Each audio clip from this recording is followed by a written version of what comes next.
Hello dear friends, target for judicial Dev classes में आपका स्वागत है।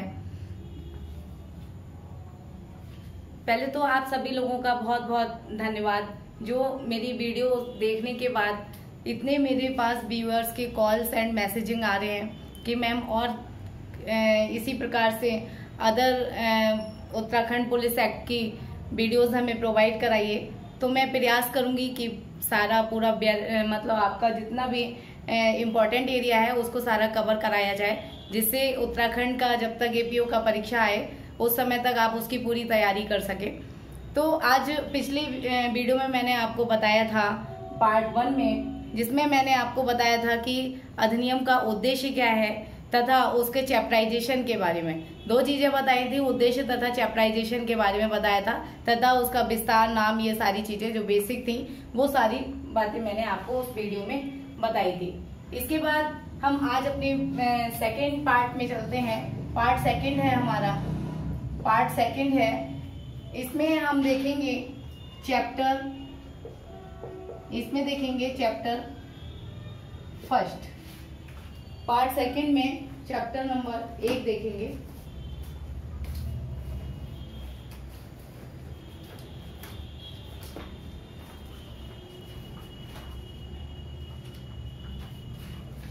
चैप्टर 1 जानने से पहले इसमें आपको पता है उस समय जब हमने चैप्टराइजेशन कराया था मैंने आपको बताया था कि इसमें 2 सेक्शंस दी गई हैं। टोटल नंबर ऑफ सेक्शंस कितना है? 2 हैं। अधिनियम को जानने से पहले एक और चीज जान लेते हैं कि चूंकि यह पुलिस अधिनियम है, क्या कर रहा है, पुलिस की स्थापना इसी अधिनियम के आधार पे हो रही है, इसी अधिनियम के अनुसार हो रही है। उसको रेगुलेट किया जा रहा है पुलिस को, वो भी इसी अधिनियम के आधार पे किया जा रहा है, और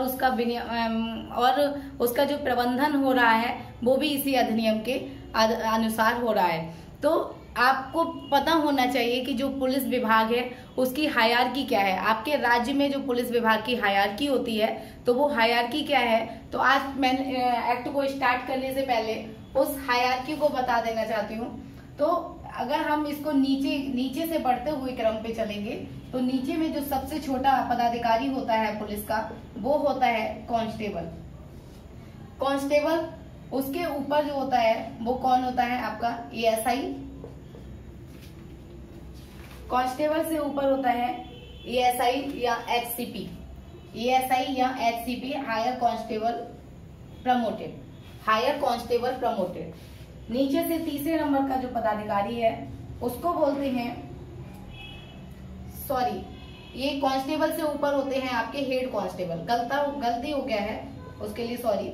हाँ, कांस्टेबल से ऊपर जो दूसरे नंबर का पदाधिकारी है वो कौन है? हेड कांस्टेबल है। अब भाई एरर्स तो हो ही जाती है, भाई हम भी एक इंसान हैं तो गलतियां तो लाजमी है।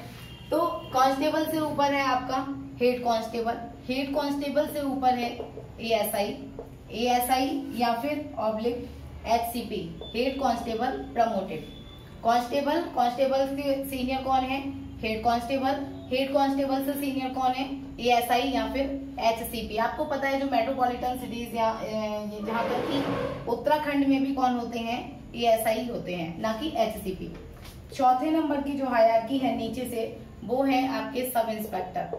सब इंस्पेक्टर, इसके ऊपर एसएचओ, एसएचओ या एसओ। इसके ऊपर कौन है? एसएचओ या एसओ।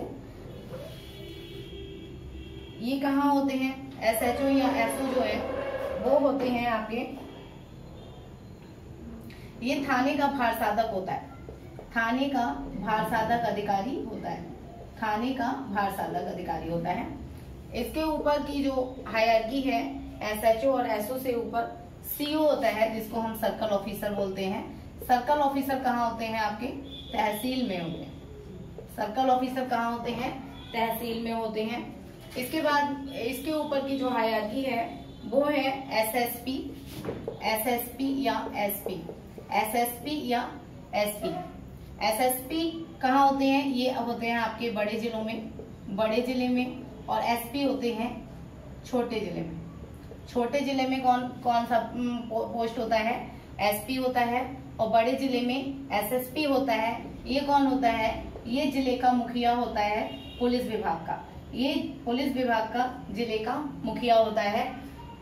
उसके ऊपर जो हायरार्की है वो है आपके डीआईजी से ऊपर है आईजी। ये कहाँ होते हैं? ये होते हैं आपके मंडल में आईजी और डीआईजी बैठते हैं। इनके ऊपर की हायरार्की में देखें तो एडीजीपी और सबसे प्रमुख होता है पुलिस विभाग का, वो होते हैं डीजीपी सबसे प्रमुख पदाधिकारी है। तो इस प्रकार से हमने देखा कि पूरे पुलिस जो राज्य की पुलिस व्यवस्था होती है उनकी हायरार्की क्या है, बढ़ते से घटते क्रम में, घटते से बढ़ते क्रम में। जैसे मैंने आपको घटते से बढ़ते क्रम में बताया, उसी प्रकार से आप यदि सीधे लेना चाहें तो बढ़ते से घटते क्रम की तरफ देखेंगे। बढ़ते से घटता क्रम, सबसे बड़े डीजीपी से नीचे एडीजीपी, उनसे नीचे आईजी से नीचे डीआईजी के अधीनस्थ कौन है आपके? एसएसपी और एसपी। उसके बाद सीओ के बाद एसएचओ या एसओ, या फिर उसके बाद एसआई, फिर उसके बाद में एएसआई या एचसीपी, फिर उसके बाद में एचसी यानी कि हेड कांस्टेबल, और लास्ट में कौन है आपके?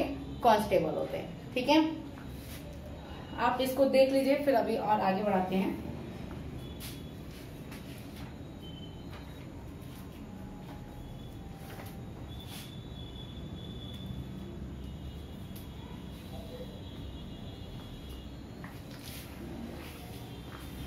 इसको रफ कर देते हैं।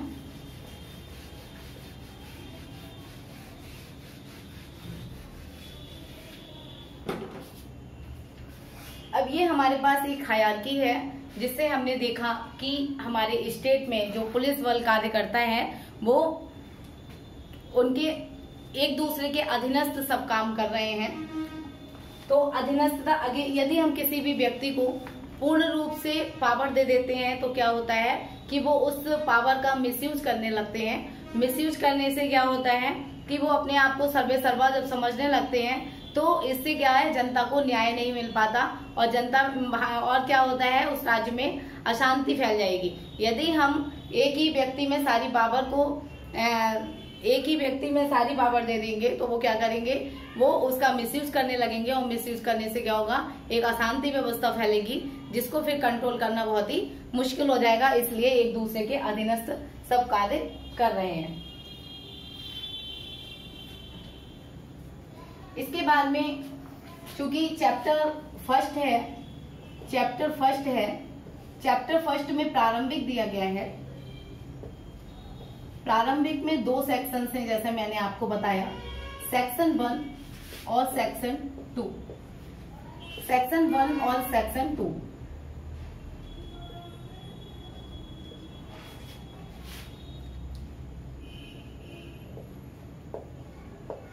सेक्शन 1 में क्या दिया है, वही तीनों चीजें जो सब एक्ट में सामान्य होती हैं। Name, extend. यहाँ एक्सटेंड का मतलब है कि यह अधिनियम किस पर लागू होता है। तीसरी चीज है इसकी इन्फोर्समेंट डेट। इन्फोर्समेंट डेट क्या है? तो नेम आपको पता ही है,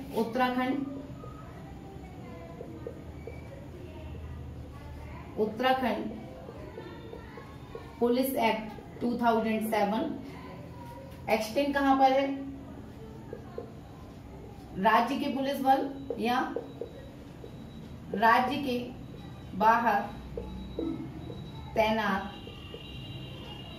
पुलिस बल पे लागू होता है। यह अधिनियम किस पे लागू होता है? राज्य के और राज्य के बाहर तैनात जो पुलिस बल है उस पे लागू होता है। और किस पर लागू नहीं होता है? तो लागू नहीं होता है का मतलब मैंने यहाँ क्रॉस लगा दिया है। यह अधिनियम, इसमें कौन सम्मिलित नहीं है? राजस्व पुलिस क्षेत्र सम्मिलित नहीं है।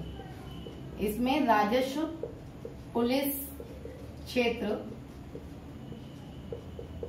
सम्मिलित नहीं है। इसमें राजस्व पुलिस क्षेत्र सम्मिलित नहीं है।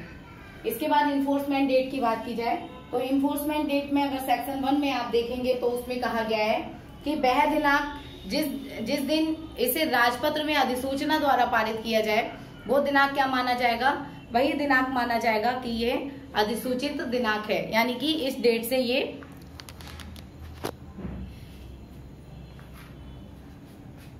इस डेट से ये क्या हो रहा है, लागू हो रहा है।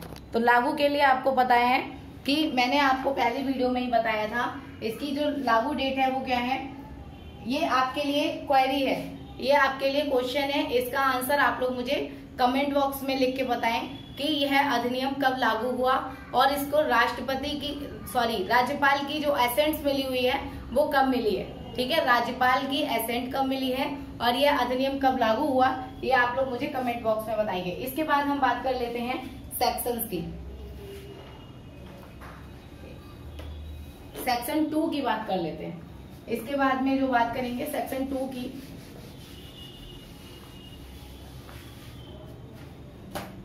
सेक्शन 2 में क्या दिया गया है, सेक्शन 2 में दिया गया है डेफिनेशन क्लॉज। सेक्शन 2 में डेफिनेशंस दी गई हैं, डेफिनेशंस दी गई हैं। और ये कितनी डेफिनेशन दी गई हैं, 29, टोटल 29 डेफिनेशन दी गई हैं। लेकिन हम यहाँ पे सारी डेफिनेशंस को नहीं पढ़ेंगे।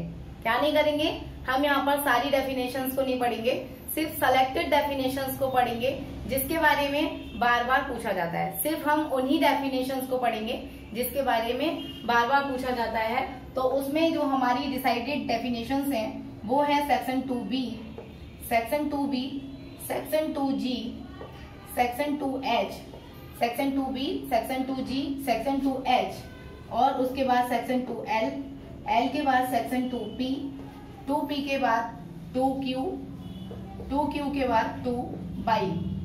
इन्हीं सेक्शंस को हम पढ़ेंगे, सेक्शन 2Y। तो 2B, 2G, H, L, P, Q और Y, इन्हीं सेक्शंस को पढ़ेंगे।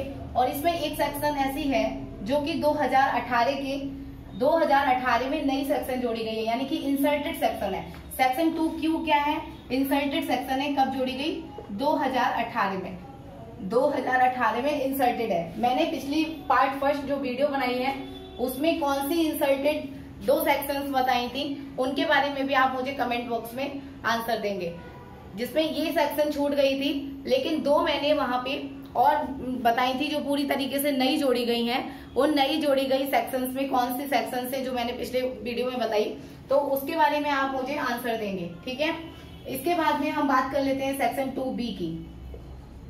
सेक्शन 2B,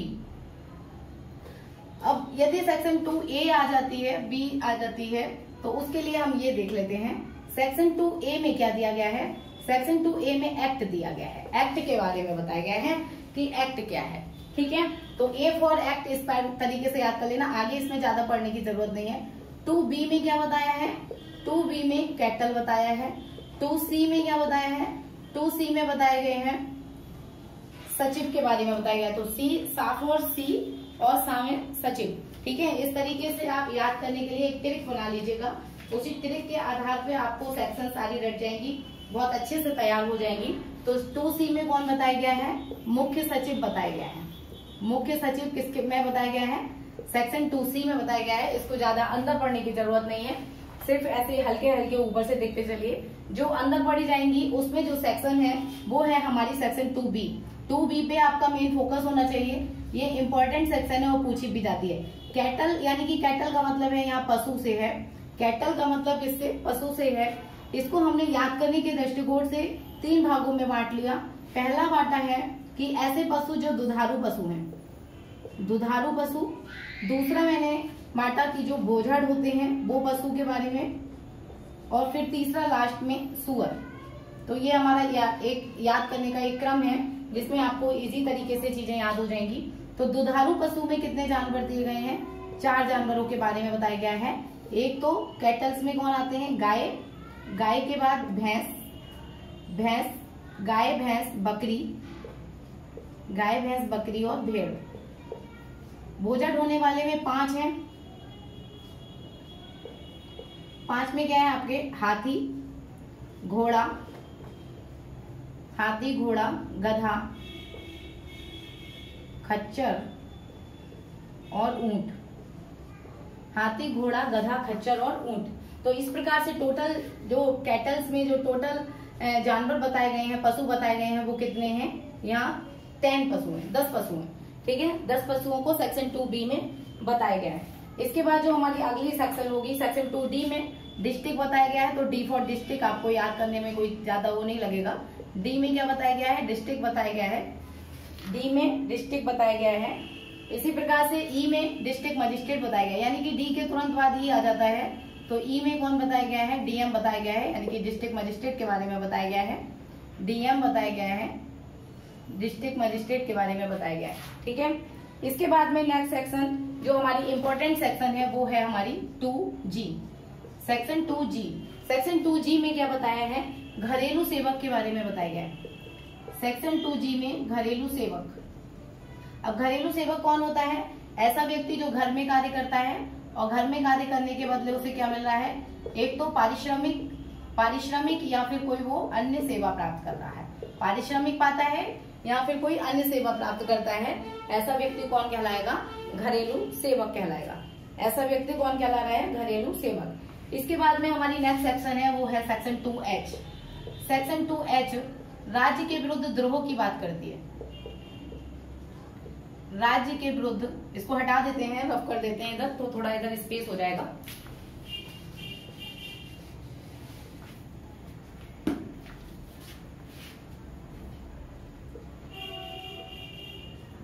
राज्य के विरुद्ध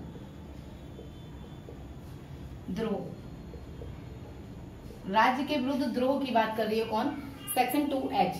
सेक्शन 2H क्या है, इसको आप कैसे याद रखेंगे, हाई लेवल का अपराध किसके प्रति होता है, राज्य के ही प्रति होता है, क्योंकि इसका कार्य क्या है, शांति व्यवस्था बनाए रखना, आंतरिक कार्यों में देश की सुरक्षा करना, बाहरी शक्तियों से देश राज्य की सुरक्षा करना, ये सारा कार्य किसका होता है, ये पुलिस विभाग का कार्य है। तो राज्य के विरुद्ध यदि कोई व्यक्ति द्रोह कर रहा है तो ये कैसा अपराध कर रहा है, बहुत ही हाई लेवल का अपराध कर रहा है। तो यानी कि यहाँ पे कैसे आपने कैसे याद करना है, सेक्शन 2H में क्या दिया गया है, हाई लेवल के अपराध के बारे में बताया गया है। हाई लेवल के अपराध के बारे में सेक्शन 2H में बताया गया है। तो ये कार्य किसके द्वारा किया जाएगा, पहले तो इसने कहा कि कोई समूह है, समूह के माध्यम से राज्य के विरुद्ध कोई अपराध किया जा रहा है, या कोई जनसंख्या का कोई भाग है उसके माध्यम से, जनसंख्या के भाग द्वारा कार्य किसके द्वारा किया जा रहा है, या तो समूह के द्वारा, लोग समूह में हैं वो संगठित होकर कोई अपराध कर रहे हैं समूह में, दूसरा जनसंख्या के किसी भाग के द्वारा कोई अपराध किया जा रहा है और वो राज्य किसके विरुद्ध है, राज्य के विरुद्ध है। तो वो कहाँ पे डिफाइन किया गया है, सेक्शन 2H में इसके बारे में बताया गया है। और इसमें क्या सम्मिलित है, इसमें बताते हैं कि यदि कोई व्यक्ति भारतीय क्षेत्र से किसी भाग को पृथक करता है तो वो भी इसमें भारतीय क्षेत्र के, यदि कोई व्यक्ति क्या कर रहा है, भारतीय क्षेत्र के किसी भाग को पृथक करने का कोई अपराध कर रहा है तो वो भी राज्य के विरुद्ध द्रोह के अंतर्गत आएगा, वो व्यक्ति राज्यद्रोही माना जाएगा। ठीक है, तो ये क्या है, ये सेक्शन 2H में हमने क्या देख लिया, हाई लेवल का अपराध। इसके बाद में जो नेक्स्ट सेक्शन है जो हमको याद करना है वो है सेक्शन 2L। L का मतलब है यहाँ पे संगठित अपराध। L में क्या बताया गया है, आपका संगठित अपराध बताया गया है। यदि आपको दिख नहीं रहा है तो मैं स्पेस दे देती हूँ, आप थोड़ा नोट कर लीजिए अपने उसमें, अपनी कॉपी में नोट कर ले सब लोग।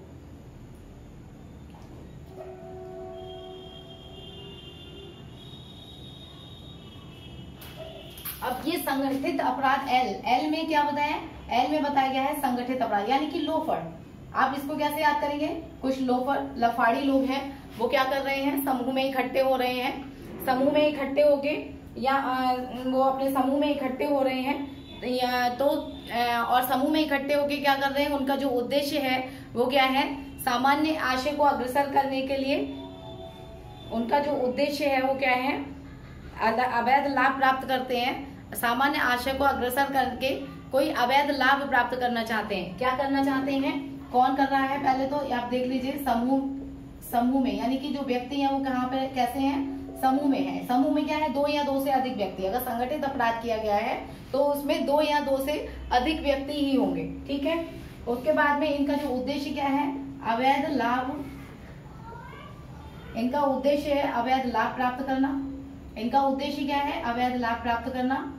और क्या कर रहे हैं, ये सामान्य आशय को अग्रसर करके कर रहे हैं, सामान्य आशय को अग्रसर। यहाँ पे सामान्य आशय को अग्रसर का मतलब वही डेफिनेशन आपके दिमाग में आनी चाहिए जो आईपीसी में सेक्शन 34 में बताई गई है।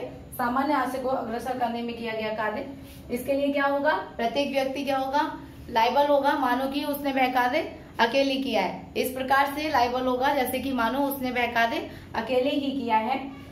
और कार्य क्या कर रहे हैं ये, या तो हिंसा फैला रहे हैं, हिंसा कर रहे हैं, या फिर हिंसा की धमकी दे रहे हैं, या फिर हिंसा की धमकी देते हैं। तो ये किसमें अंदर आएगा, ये संगठित अपराध में आएगा कि वैसे व्यक्ति क्या कर रहे हैं, एक संगठन में अपराध कर रहे हैं और सबके सब संगठित अपराधी कहलाएंगे। ठीक है, इसके बाद में जो हमारी अगले सेक्शन, इसको देख लीजिए, फिर इसके बाद रफ करते हैं, आगे बढ़ते हैं।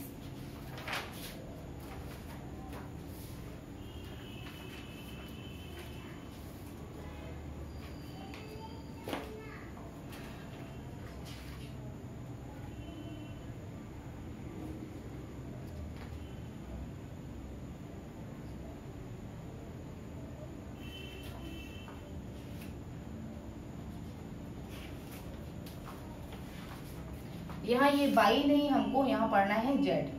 ठीक है, वो थोड़ा मिस्टेक हो गया है, बाई नहीं यहाँ जेड पढ़ना है। ठीक है, इसको हटा देते हैं, आगे बढ़ते हैं।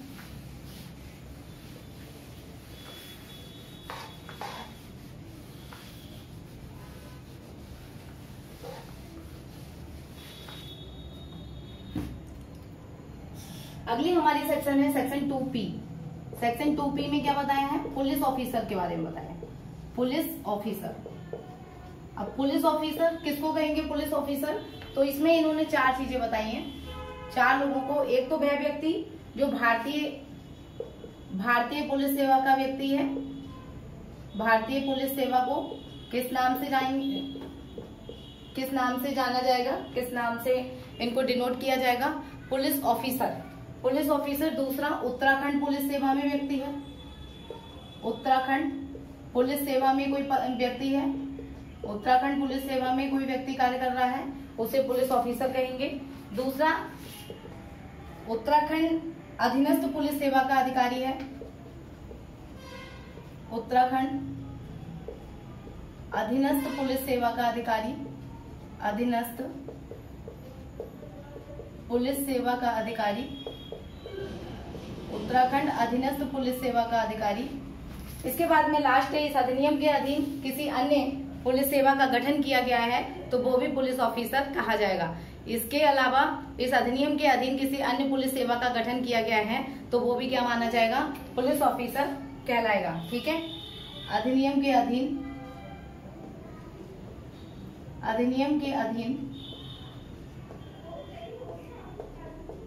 गठित अन्य पुलिस सेवा।